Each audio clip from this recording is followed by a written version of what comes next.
Thanks, Dana, and welcome everybody. As Dana told you, I am Bill Kulterman, and I'll be with you for the next hour. I'm here to show you how to create a web application in Site Collection, and subsequently a site in SharePoint 2013.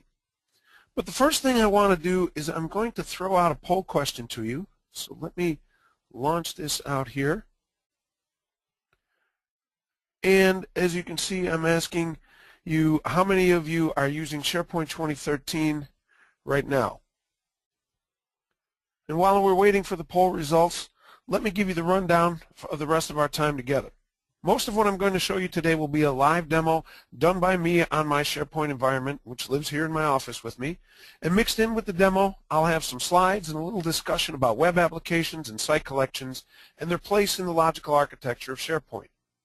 Now, everything you're going to see today is a condensed version of some of the lessons in my new SharePoint 2013 administration course, which we just became available yesterday on trainsignal.com.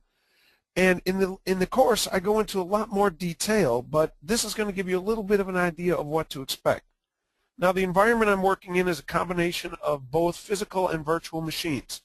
My SharePoint and SQL servers are actual physical machines, and they're running Windows Server 2012.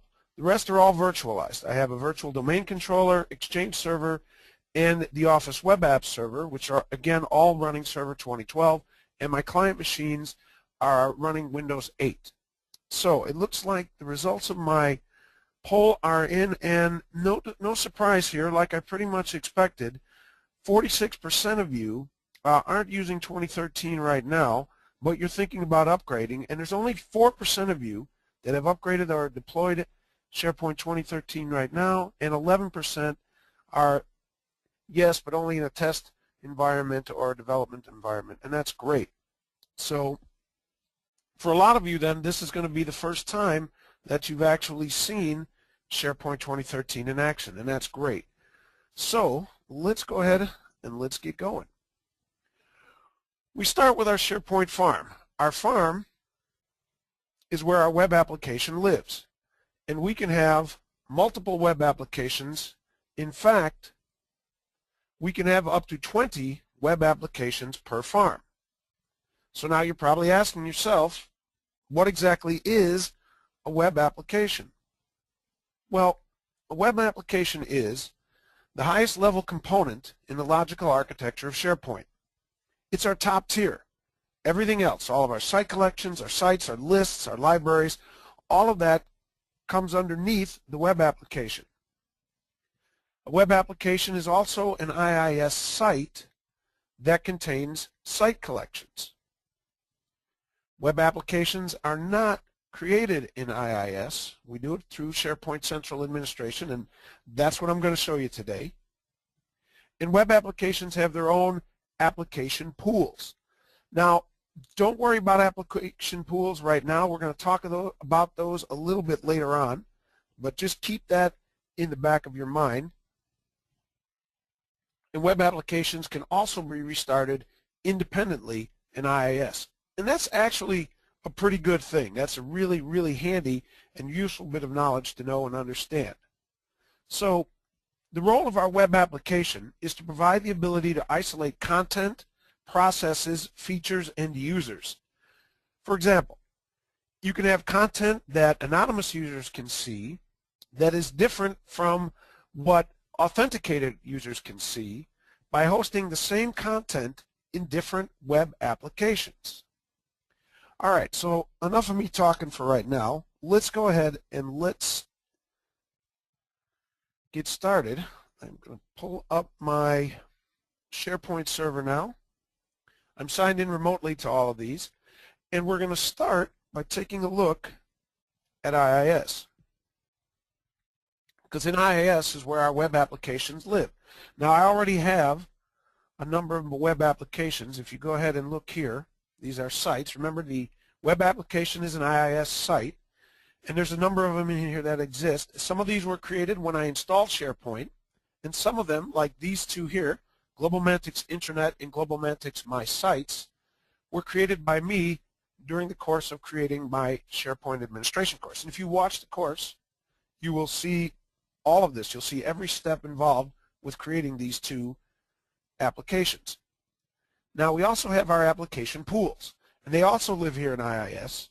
And you can see I have one for my Global Mantics intranet and my Global Mantics site, my sites, and we have one for central administration and our SharePoint Web Services root, and a number of others. But like I said, don't worry about the application pools just yet. All right, we are done with IIS for right now. Let's go ahead and let's open up our central application, and let's create us a web application. Now, if you're used to SharePoint 2010, central administration probably doesn't look a whole lot different to you, and that's okay. There's a lot of new things that went into it, but the interface is mostly the same. So I'm going to click up here on Application Management, and it's spinning around. It's going to take us a little bit of time to get there. Remember, this is all live. None of this is recorded, so if I screw up, you're all going to see me, and we'll all have to figure out what I did wrong together. All right, we're going to start by going to Manage Web Applications. And in here we see the web applications that we already have, but we want to create a new one. So up on our ribbon, and the ribbon is new now, we will click on New, and it's working on it.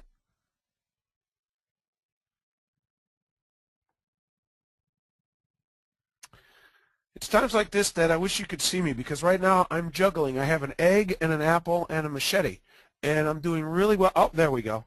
See, if you guys could have seen that, it would have been great. Okay, create new web application. We're going to start at the top and work our way down. We can go ahead and use an existing IIS website, but what's the point of that? We're here to show you how to create a new one, so we will leave it at the default, create a new IIS website. And it gives us a random name, SharePoint-22987. Not very interesting or descriptive. I want to give it a name so that I know what it is when I go back through and I'm trying to look for it. Now, we already saw I had Global Mantics Intranet and Global Mantics My Sites. Global Mantics is my mythical corporation that I work with when I'm creating my courses. It's an international trading company, and our scenario is we're creating an intranet using SharePoint for our Chicago office. Excuse me. So what we're going to do is call this Global Mantics Chicago. And it generated a random port for us. Now, again, we could use that port, but I'm going to go and stick with basic tried and true HTTP port 80. If we were using SSL, it would be 443. And we have to create a host header. Now, our host header is going to be the path where we can find this site, this web application, when we're looking for it. So again, we want to have something that's easy for us to find. So what I'm going to call this is chicago.globalmantics.com. And when I look down here at the path, and I'll kind of, if I can, come on, it's fighting me. There we go. You can see now, there it is at the end of my path, chicago.globalmantics.com 80. It lists the port, but when we're actually looking for it, we put the name in our browser. We don't have to include the 80. That port will be fine just without it. Excellent. Everything is going swell. Now, security configuration. And again, a lot of the choices that you make in here will depend upon your organizational needs. You might have policies and procedures in place for all of this stuff. You know, lots of different things. There's no right or wrong answer. It depends on what you need. Do we want to allow anonymous access? Now, in our case, we're going to say no. We only want authenticated users to be able to sign into our SharePoint. But if you're using this as a front-facing SharePoint site, you might want to allow anonymous users. But we're going to leave it on no, and we already said we're not using SSL, so we'll leave these two at no. Now, our claims authentication type.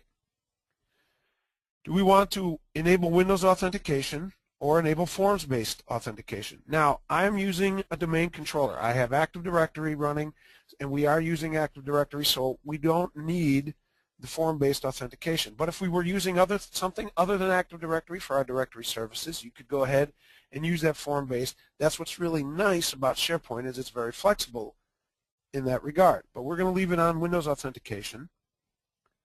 And then we have our choice. Do we want to use NTLM, or do we want to negotiate using Kerberos? Again, you know, it's up to you. It depends on how you're using the site. In a test environment such as we're using, NTLM is fine, but most likely in an enterprise situation or in a larger deployment of SharePoint, especially if you have multiple SharePoint servers in your farm, you're most likely going to want to use Kerberos. You're going to want to because it is a little bit more secure, and you're going to have a lot of headaches using NTLM if you have more than one server, because NTLM cannot allow a server to pass the client's identity to another server on the same network. Now, I know Kerberos, some people will say to you, Kerberos is a real headache to get set up, and you know, it can be, and to get it working with your SharePoint. But let me give you a tip. If you choose to use Kerberos, get that set up and running and working first before you go ahead and get to this point. And in fact, if you look down here on the left, you'll see even in their little notes over here, if this option is selected and Kerberos is not configured, NTLM will be used. So if your Kerberos isn't up and running and ready to go, it's just going to default to NTLM anyway. Now for our example, because this isn't a class in setting up Kerberos, we are going to stick to NTLM. And we don't want our basic authentication credentials to be sent in clear text, of course not. We already said we're not using the form base, so we are good with all of that. Now, our default sign-in page. Do we want to? We have the ability to create our own custom sign-in page, and you know, that would be another lesson for another day. We're fine with the default. Our public URL, and there is the path that we just created, that host header, http chicago.globalmatics.com. That's fine. We're absolutely fine with that. We'll leave it at the default zone. And now we come down here to our application pool. We have the ability now to create another application pool for this web application. And we're not going to do that in this. We don't have the time. So we're going to leave this, and we're going to use an existing application pool. And I promise you, I will talk more about application pools before we're done. When we select the drop-down, we see those application pools that I created, intranet and my sites, previously. So I'm going to use the intranet, GlobalMatics-intranet application pool for this GlobalMatics Chicago web application. We're going to share this application pool. These web applications can share an application pool, and that's great. Now, because we chose to use an existing application pool, we have no other choices in here. But if we were creating our own, we would have to give it a name, and we would have to also go ahead and select our service account that's running this application pool. But that's already been done. Now we need to identify our database server, and it already found it for us. It is indeed GM SQL-12, and we'll look at that in a little while. We have to give our database a name. Now again, it generated this really long and random and not very interesting or specific name, and we don't have to stick with that. So we are going to instead give it a name that is a little bit more meaningful to us, so that if we need to find it, we know exactly what it is. There's no question. So I'm simply going to call it GM_Chicago. In our database authentication, we are simply going to stick with the recommended Windows authentication there. We're not using a failover database server. And when it comes down to service application connections, now we don't have the time to go into all of this, but again, this is an entire lesson in my course. So if you watch it, I will go into great detail about what service applications are, and we will cover what a lot of these do, and I'm going to show you how to create and configure a good deal of them as well. But for now, we're simply going to leave it at the default. And do we want to enable the customer experience improvement program? No, because quite honestly, when this webinar is over, I'm probably going to just delete this web application anyway. So let's go and click OK. And that's a good sign. This shouldn't take long. Well, we've all worked with Microsoft products long enough to know that that's not necessarily true. So while we're waiting for our web application to be created, let's go ahead and let's take a look at a few more slides and start talking about our site collections. Now, our web applications contain our site collections. Each web application can contain one site collection or multiple site collections. In fact, you can have an amazing 750,000 site collections per farm. Now, that's divided into 500,000 personal or my sites and 250,000 other sites, depending, of course, on you having enough resources, hardware and so forth, to handle that much data. So now, what exactly is a site collection? Well, simply enough, it's a collection of sites. Remember, SharePoint is a web-based platform composed of many sites. And whether you're using SharePoint for your company's intranet or your forward-facing internet, or maybe using it for both, your SharePoint site collections can help you organize those sites into logical groups. Now, back in our diagram here, we have our farm, our web applications, our site collection, and each site collection has to have at least one top-level site. But of course, it can have multiple sites. By now, if you're not already clear on this, it should start to be coming clearer to you how all of these work together and how they all build one on top of each other.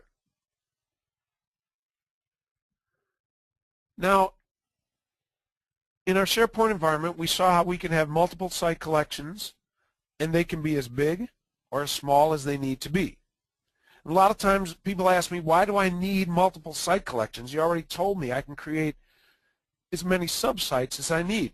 Well, there's a lot of reasons for this, and they are varied, of course, and it all depends on how you're using your SharePoint. But one reason, probably the most easy to get your head around and the most common reason, is to go ahead and create a site collection for each individual team or department. Now, in our example here, you'll see that we have one for sales, marketing, production,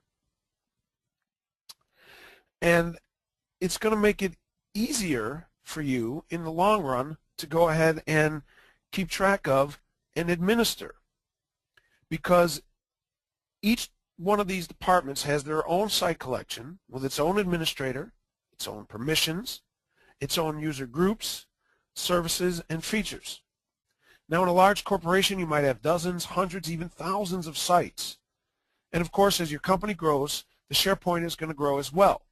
And from that administrative standpoint, creating new site collections is going to be a lot easier to manage than continually adding more subsites, which is eventually going to make your SharePoint more cumbersome and harder to administer. It's easier to assign one site collection admin to each of these site collections rather than have one administrator try to manage every aspect of every site. Because as I said, you can have multiple sites per site collection. In fact, you can go ahead and have 250,000 websites per site collection. And again, that's dependent on you having enough resources to go ahead and make all of that happen. All right, so now let's go back and let's see. By now our web application should be done, and it is. Oh, that's a great sign. You always get to this point where you hope that it says application has been created and not the little window that says, sorry, something went wrong. So this is great. Let's go ahead and click OK, and we wait for it to refresh, and there it is. There is our web application we just created. You saw me. I did it live, no sleight of hand. Let's go ahead now and let's take a look back in IIS, and we see the web application there. And when we go to our application pools, now remember, we didn't create a new application pool, so we're not seeing one here. If one showed up, we might have a problem, but everything looks great. Now I also want to take you to our SQL Server, and we'll take a look at the database that we just created. So we're going to open up our SQL Server Management Studio, connect to our SharePoint server, and we will open up databases, and there it is, GM Chicago. That's the database we just created. And you can also see my Global Mantics intranet and the Global Mantics My Sites that I created previously. So this is all good. Everything is working. Everything is exactly where we want it to be. Now, one step, something that's very important for us to ultimately be able to go ahead and look at our top level site once we create our site collection in that site, is we have to go to our domain controller and we have to add a host record in our DNS. So bear with me. We'll take a quick look at our Global Mantics domain controller. I'll pull up my DNS manager. Hopefully. Again, I'm reaching for the apple and the, oh, there we go, they came out.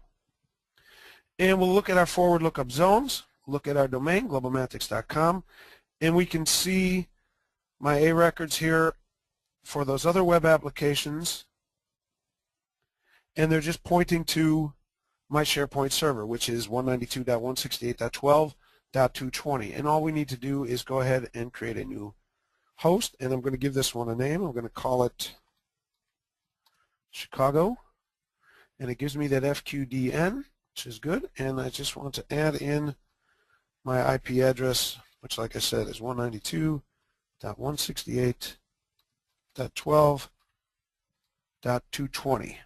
Add host. Excellent. And we needed to do that, otherwise when we went to look for our site later on, it was not going to be there. All right, let's go ahead now. Let's get back to our SharePoint server and let us create a site collection. We need to go back to Central Administration, and come on, there we go, a little slow today. We're going to click here to create site collections, and it brings us to this page. Now the first thing we have to make sure that we do is check to make sure that we are going to create this site collection in the proper web application. And now by default, the one that we've already used, the one we just created, chicago.globalmantics.com, is already selected, and that's great. But if we needed to choose another one, or if our new web application wasn't there, I click on the little drop-down arrow and I can select any of my existing web applications. But that's the one we want, so we're good. And it also gives me a link to creating a new web application if I needed to do that. Now we have to give our web application a name, and we can add a description, but we're going to hold off on that for just a second because we're going to talk about defining a managed path. Now, we need to go ahead and decide how we're going to proceed with this site collection and whether we want to have other site collections on this web application. Now remember, I told you you could have one site collection per web application, or you can have multiple site collections, and you have to choose whether you want to go, you're going to have multiples, or if you want just one at this point before you create that site collection. Look down here. You see where it has http chicago.globalmantics.com, and there's a drop down, and we have two choices. We have this, which will leave this site collection at the root of the web application, and when we do that, that's what's called an explicit path, and that's not going to allow us to create any more site collections in this web application. So if we choose to just leave this like this, we would not be able to create additional site collections in our chicago.globalmantics.com web application. So if we want to create others, we have to choose something like this, and this is a default path that is here, sites, which you'll notice when I selected it, it gave me a place for another name. This will allow me to create multiple site collections in this web application. Now I can use sites and I could go ahead and call this whatever I wanted, but what I'm going to do is I'm going to show you how to create a new managed path. These are the two that come out of the box, but we don't have to stick with those. We can create our own. And you'll see over here, to add a new URL path, go to Define Managed Paths, which is exactly what we're going to do. And once we open it up, we see that we have the two that exist, our root and the one for sites, and we see that it is an explicit inclusion at the root and a wildcard inclusion for sites. So what we're going to do is create a new one called Departments, because what I intend to do ultimately, if we are going to continue down this path, we created this Chicago web application and we want to have a site collection for each of our departments in the Chicago office. So you would say one for HR, one for IT, one for operations, one for finance, sales, whatever it is. Now I could click on check URL and it would go ahead and make sure that this path doesn't already exist. I'm not going to do it because it takes a little bit of time. And I happen to know that there is not another path with this name, so we're okay. But we can also go ahead and choose whether we want to make it a wildcard inclusion or an explicit inclusion. Now we already said wildcard because we want to be able to create additional site collections. So we're going to add that path and see, there it is. All right, so now we need to go back here and see, this is why I didn't want to put in a name and everything before, because I'm going to have to refresh this, aren't I? There we go. Now we see our path for departments. So now let's go ahead and let's give this a name.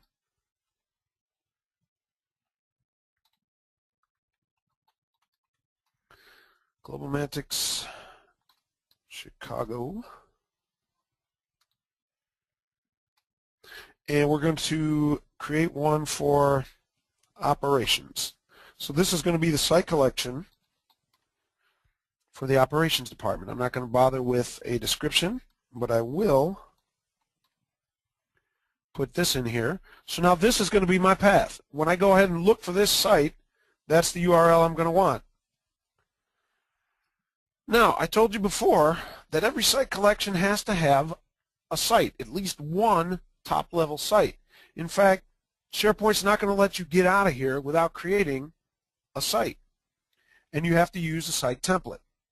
Now we have a number of them here: collaboration, enterprise, publishing. We even have a place to create our own custom template, but we're going to stick with the team site, and it's no coincidence that team site is the one that's selected here by default, because it is without a doubt the most popular site template in SharePoint. And we also can select the experience version. Now, if you're creating a new SharePoint server and you're joining to your existing farm, you may want to choose to go ahead and use the 2010 experience, because if you choose 2013 and you have a 2010 farm already, the 2010 farms are not going to be able to use the 2013 features no matter which experience you select here. Now in our case, everything is done in 2013. This is a brand new deployment. We don't have any 2010 exist. So we're going to just leave that alone like that.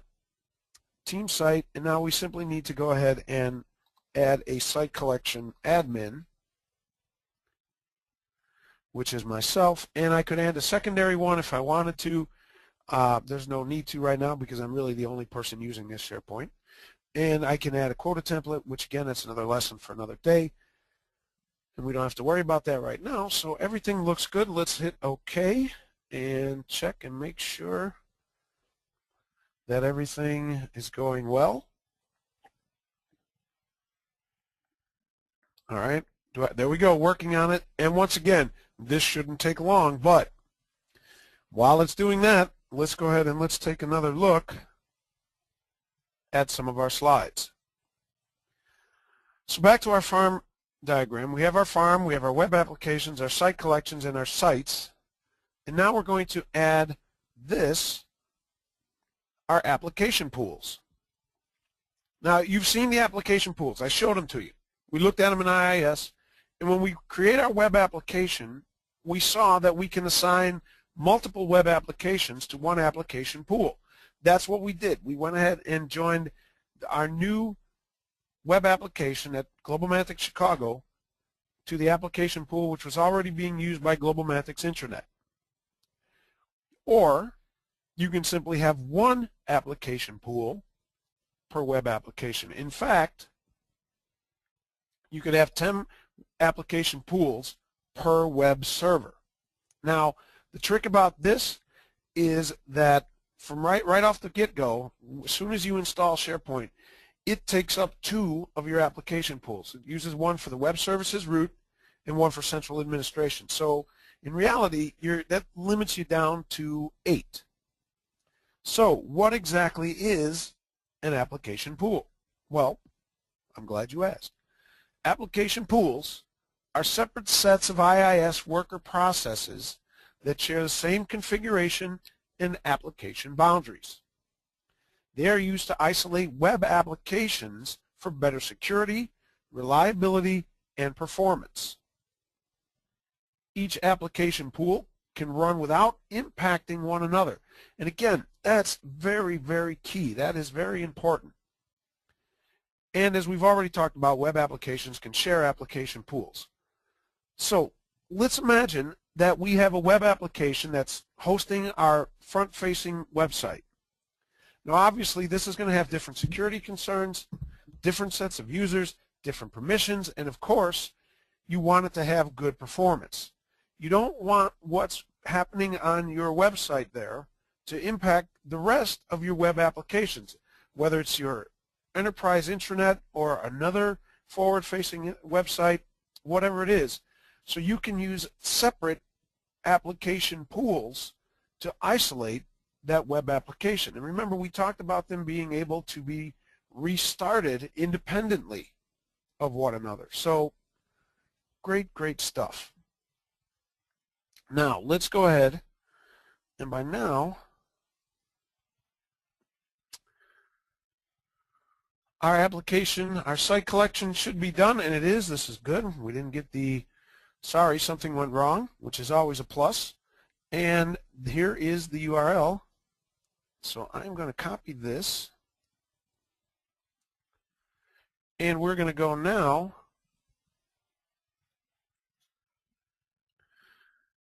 to our client machine.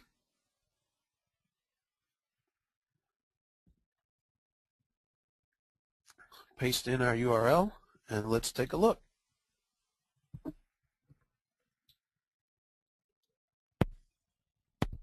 Again, we have to wait a little bit here. It's the first time we're accessing this site. And once again, I'm reaching for the egg and the apple, and I have my machete, and oh, look at that. That's good. It's prompting me for my credentials, which is a good sign. That means something must have went right. We'll choose OK. And we didn't get a warning or something like, sorry, we can't do this. And I'm juggling again, and oh, almost got the machete, almost took my ear off that time. Oh, there we go. Ah, this is a great sign. So now it's putting our site together for the very first time. But it's, well, if I get to this point, I always figure like, wow, all right, everything went just the way it was supposed to. It's always a good feeling. It's a little bit slow today, though.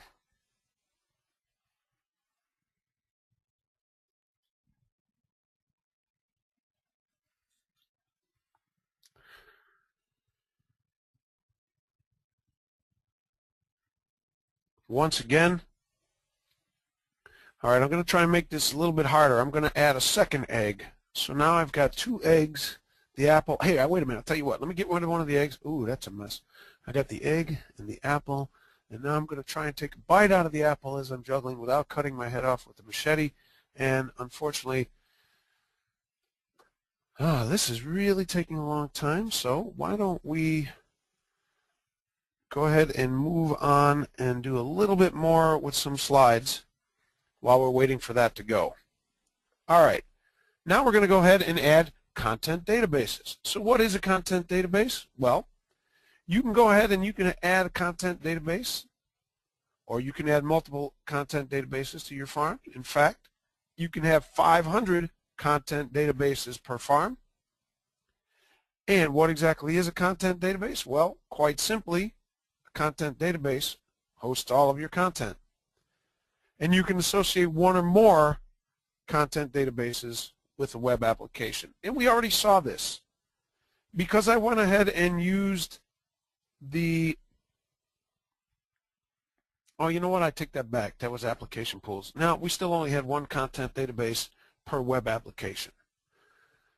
All right, hopefully now, let's see if we can't find our site. Oh, that's my SharePoint server. There we go. Whew.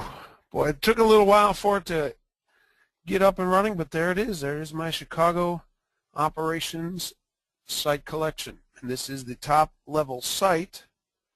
And because it is a wildcard path, it allows us to go ahead and create additional site collections in this web application.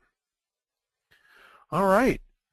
Well, I think that is about it for the demo. So now it's time for questions and answers. So if you guys, oh, here we go.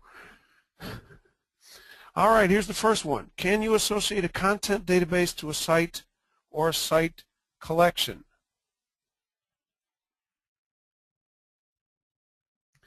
Actually, the content databases are a little bit broader than that. If you're looking for that, the thing to do would be to go ahead and create a explicit site collection, and then simply on your web application, and just have that one content database like that. But it doesn't get that small. And that down to, oh, okay, is the presentation available for download? It will be, I believe. I'm not sure. Dana would have to answer that for me. I know that you can see that. Yeah, we can offer the slides to download. It is download. Okay, great. Yeah, we will definitely allow that as well. Thank you. All right. Good. Let's see. I want to limit the creation of my sites. Can I do this easily? All right, Rob, let me ask you, do you want to not allow them to go ahead and make any my sites, or do you want to limit it to how many they can create? I mean, you want to have some people have them. You want to limit how many they can create. Let me get out of here. Let's go back to our SharePoint server, and let's get to central administration.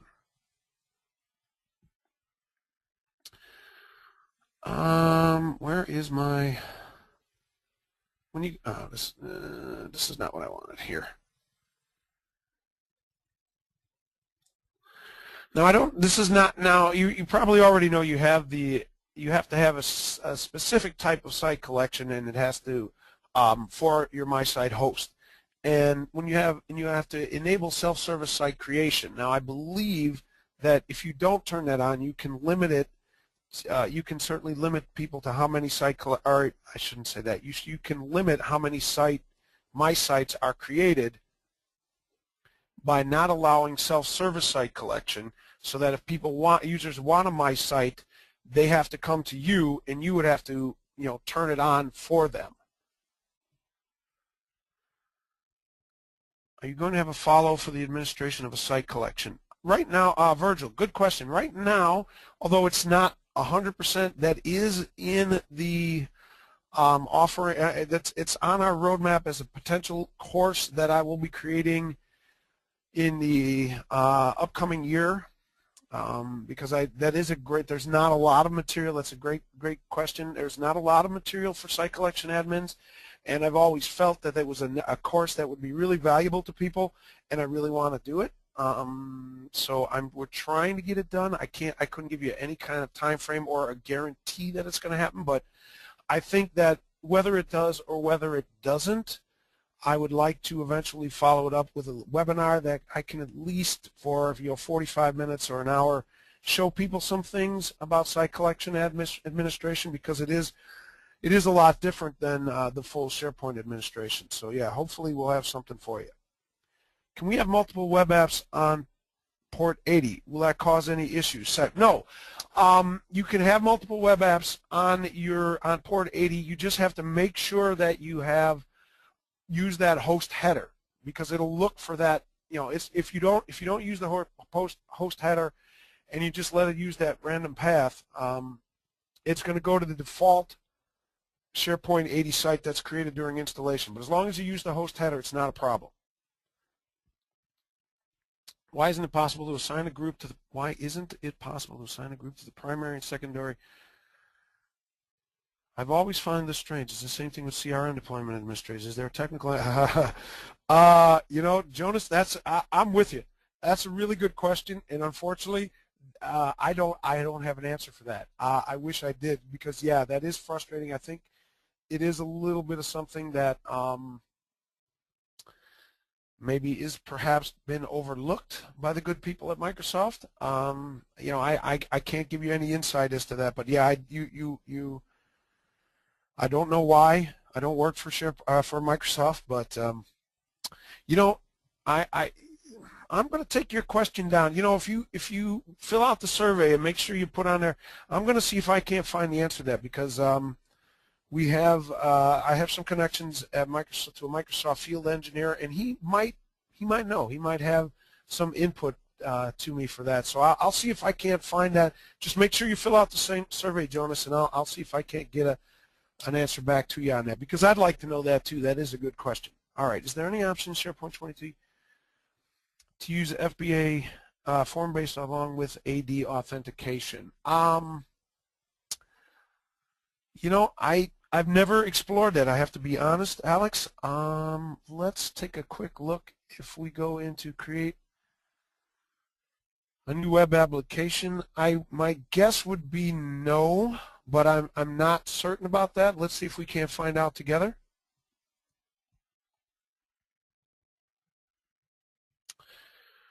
All right, so let's leave all this by the default.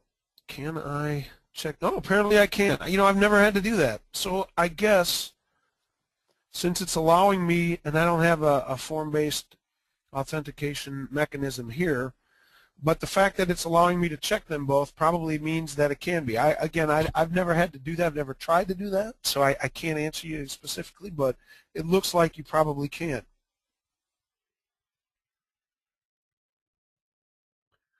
What if you want to change the URL for your recently created Chicago site, for example, to New York? Good question. Let me go. If I go in here, what am I looking for? No, permissions here. General settings. Yeah, this is not what I want. Hang in there with me.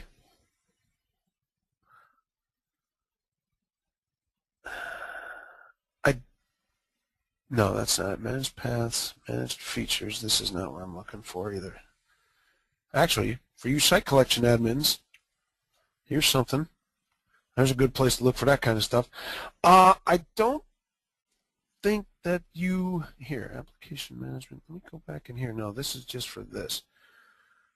I don't believe that you can change it. I think what you have to do, because it's already mapped to that location, and I don't believe that it gives you. You might be able to do it in PowerShell. I'm not going to say no. You might be able to do it with PowerShell. In fact, if I'm picking my brain here, and I do think that I misspoke. I do believe you can do it in PowerShell. I'm not a PowerShell guru. That's another course we're hopefully going to have for us is PowerShell for SharePoint 2013.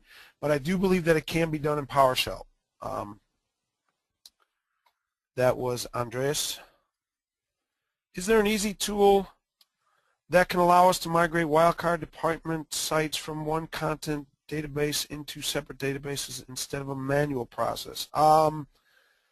No, again, I believe that that is another PowerShell question there for you. They've really moved a lot of that kind of stuff, and if I am deficient in anywhere, it is in my knowledge of PowerShell, and I recognize that, and I am working on it. But yeah, a lot of this stuff, they really want you to go ahead and do it in PowerShell, and there's all kinds of resources on the internet for these sorts of things. I mean, Microsoft TechNet itself has a lot of commands and a lot of PowerShell things to make common things like this happen, but I do believe it's going to have to be done in PowerShell. Any other questions? What are the main things that we need to focus on when migrating from 2010 to 2013? Oh, you're really making me work today, Alex. Okay. I know that you know it is claims based now. So depending on what your authenticating, what you used in 2010, I know that the migration I have, and again I have not done that. That is another course that, again, I may or may not be the person doing that. I haven't physically done it, but I know that there is a lot of issues. In fact, let me take a quick look here. I know I have some notes about that.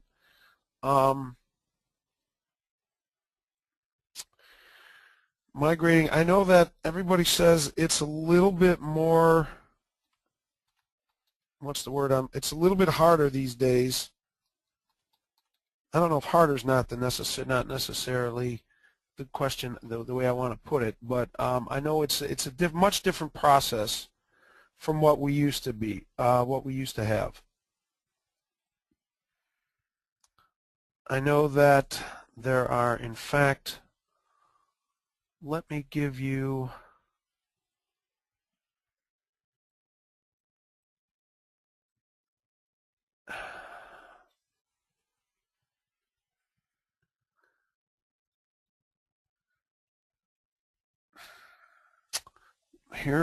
this is what I'm looking for. I will put this, hang in there with me. Copy. All right, let me pull this up. I can give you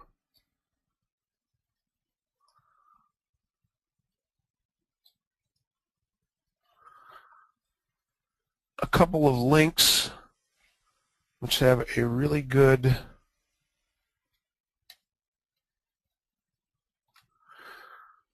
oh, it's not giving me that. Okay. Hang in there with me, gang.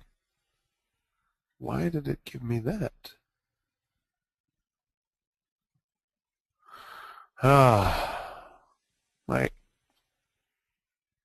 There. This is what I want. All right, let's try this again. Okay, there is a nice link to the TechNet article, but I also have another article from a blogger, and this one is a really good guide. Like I said, I have not actually done this process yet, but there is another good link. Okay. Why are you saying only claims-based authentication in SharePoint 2013? No, it's not all. You can go the other way, but Microsoft clearly is, they are really pushing it. I mean, we were at the SharePoint conference and everybody said you have to go with this. I don't think that that's the only method that is supported, but they really want you to go ahead and use it. Can you give a brief overview of site collection mechanics techniques if it doesn't take much of your time away from this subject matter? Virgil, I'm not exactly sure what you're asking me there. Give me a little bit more definition, and I will take a look at this next question. Is it a good idea to create an application pool for all of our public-facing SharePoint sites and another app pool for internal sites? I think that's a great option. I think that's a great way to go. If you have enough application pools to do that. Remember, you're basically limited to 8 right out of the box.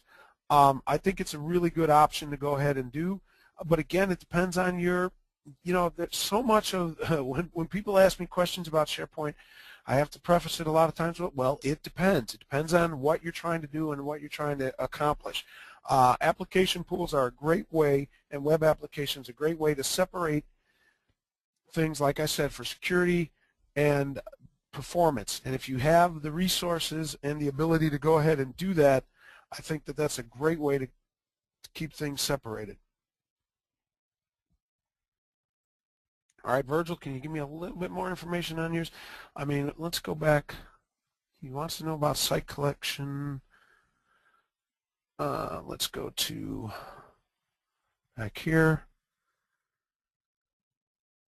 Application management. View all site collections. No, this isn't what I want. Let's go back. Not exactly sure how would a site collection admin go about setting up their site, resources, and techniques. Okay. Oh, all right. Well, let me do that here. So we will go to our site settings here, and you'll notice if you're from 2010, we used to have the site settings used to be over here on the right. Now it's the little gear over here on the left.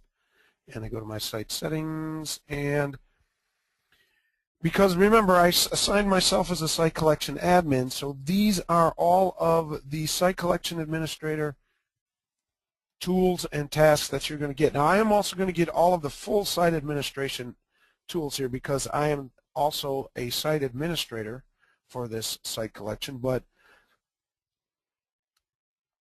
you have the ability here, some of the common things that people are asking me, if you create a search center. And if you guys haven't worked with the search is so much better now.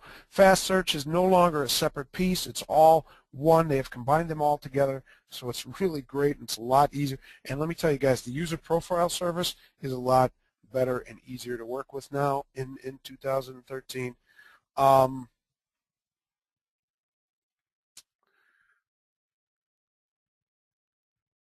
And where is my, what am I looking for?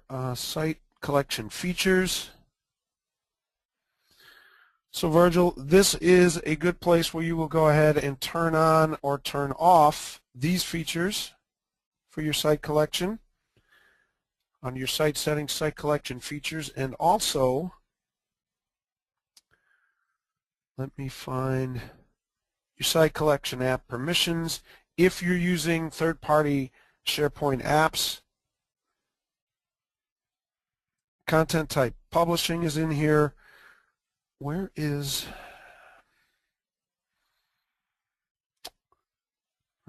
here? Search settings, schema questions, recycle. And then in here in your site administrations, well, there are no sites and workspaces under this. But yeah, pretty much I think everything that you're going to look for here, manage your site features in here. These are going to be your service applications. You know, we have the access. I think all of the things you're kind of looking for. Hopefully that's what you're looking for. How would a site, yeah. Yeah, pretty much your site collection admin is going to deal with everything in here.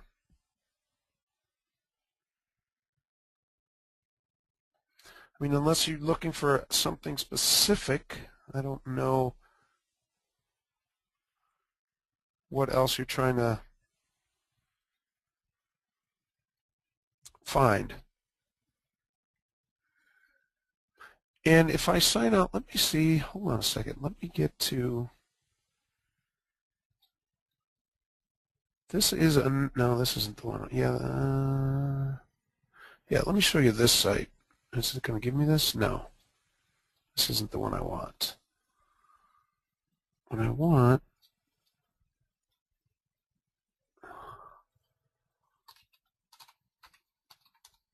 intranet. Yeah, that's not it. What the heck is the URL for this one? I can't even remember. Let's try. Let's do this. Main.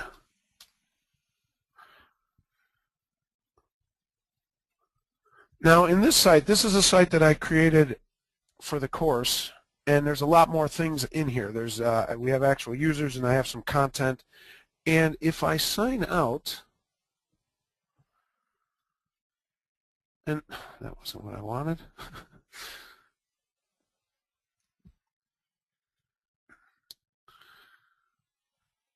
Here we go. I'm trying to get myself signed in. This is one of the things that frustrates me is I can't change users now.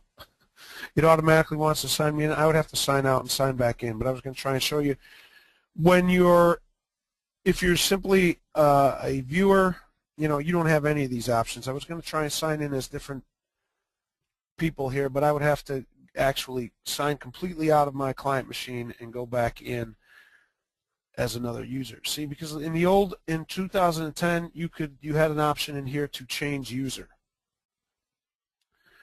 Any other questions?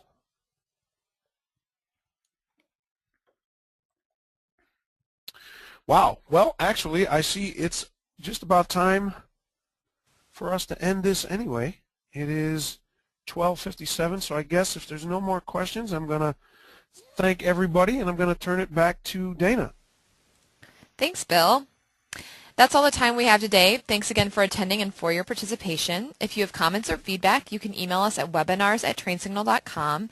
As a reminder, today's webinar was recorded and will be available to view on our blog at trainsignal.com/blog/webinars. We will also email you the link in a few days. And remember, as you leave, please fill out the survey. Thanks again, and have a great day.